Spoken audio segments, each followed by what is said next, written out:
How's it going, everybody? Adrian here. Welcome back to the channel. I've just sat through 45 minutes of ZeniMax Online Studios' live presentation about the upcoming content for The Elder Scrolls Online in 2019, featuring Elsweyr, the Necromancer class, and of course, dragons. And I'm here to summarize for you guys and girls that maybe missed the stream, the most important points and reveals that was shared with us to whet your appetite about Q1 and Q2 in The Elder Scrolls Online this year, with a trailer of the chapter at the very end.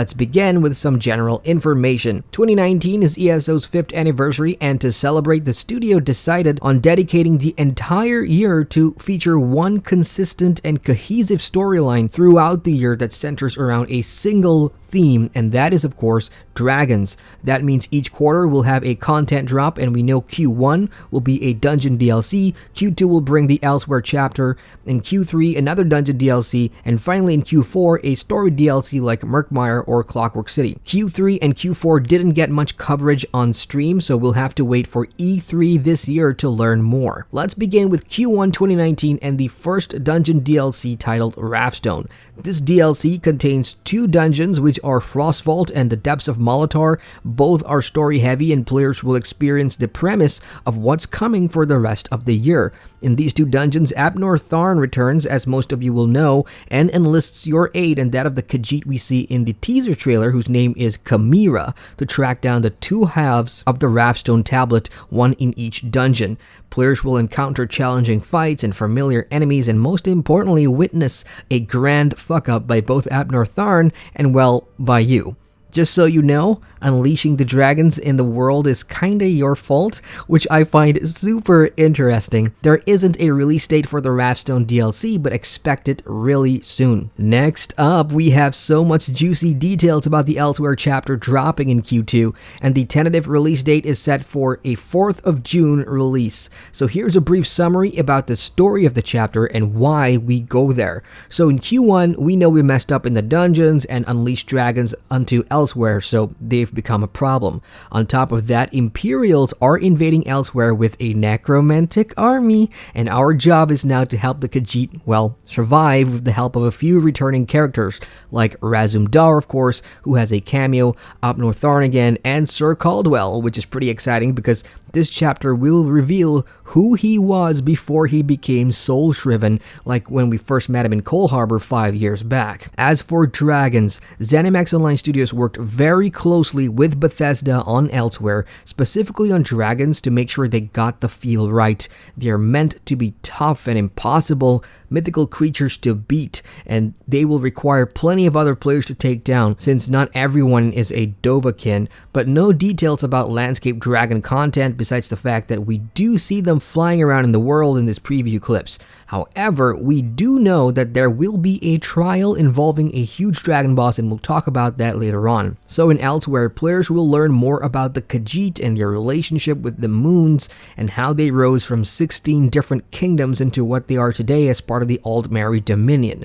The zone will have 3 different biomes, featuring a savanna, a desert area, and a jungle forest, which should reduce visual fatigue for players. There's also things in the zone players have never seen before, like 17 different types of Khajiit, featuring the likes of the Elfic, a so-called house cat that's smart and magic savvy. Let's now talk about the Necromancer class. Necromancers alongside Elsweyr were the most requested things by ESO players since release, according to the devs, and we finally get it this year. Necromancy, as confirmed by the devs, is taboo in the lore and world, and get this, to reflect that level of realism, ZeniMax Online Studios made sure the class will fit and feel that way. There will be a justice reaction system in place, so if you do something necromantic in towns, guards are gonna get ya. This totally makes the world feel believable, and it does make sense. This also happens all across Tamriel and not just Elsweyr. The Necromancer class has 3 lines, of course: Bone Tyrant for tanking, Reaper for DPS, and Leaving Death for heals.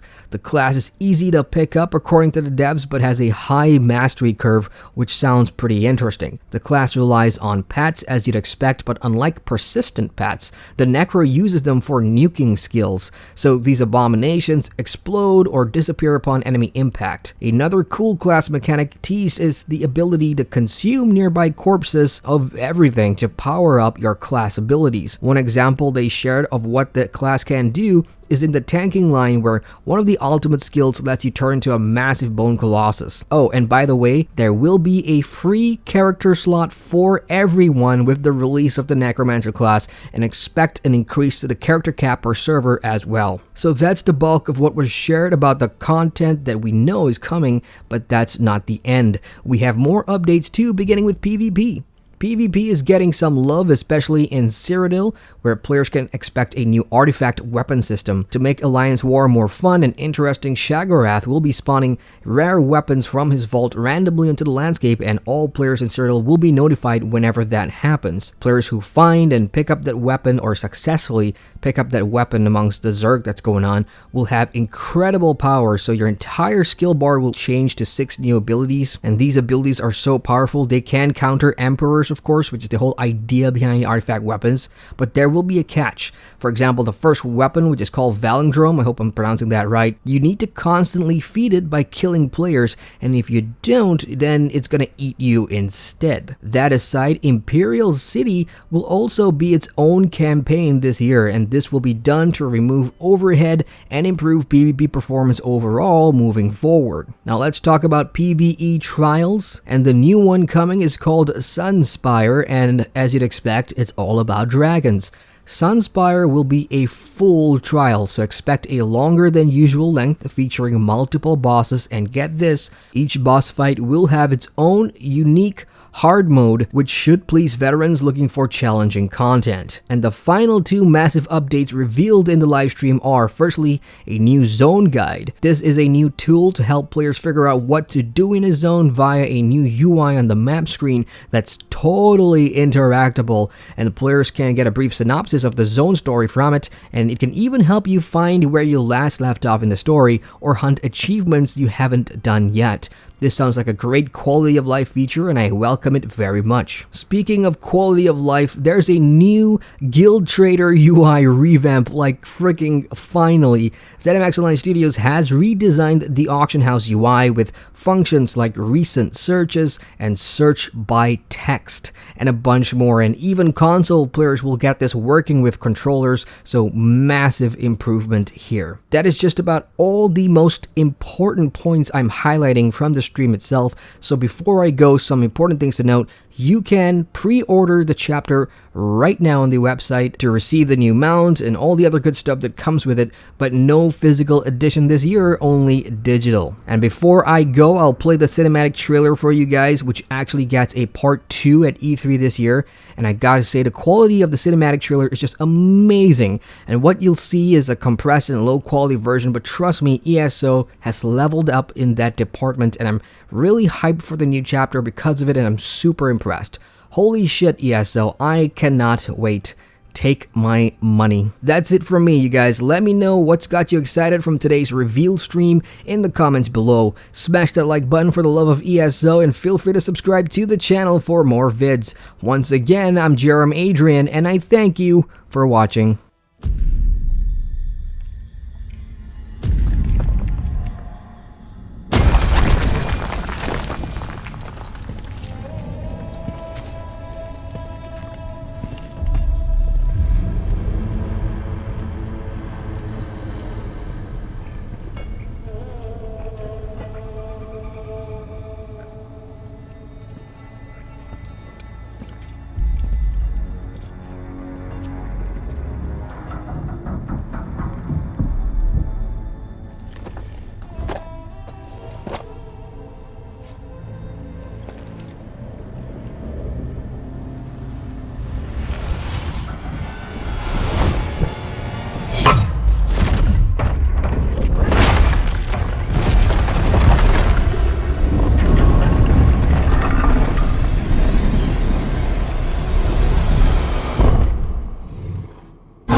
is definitely the combat system, because it's all action-based combat system.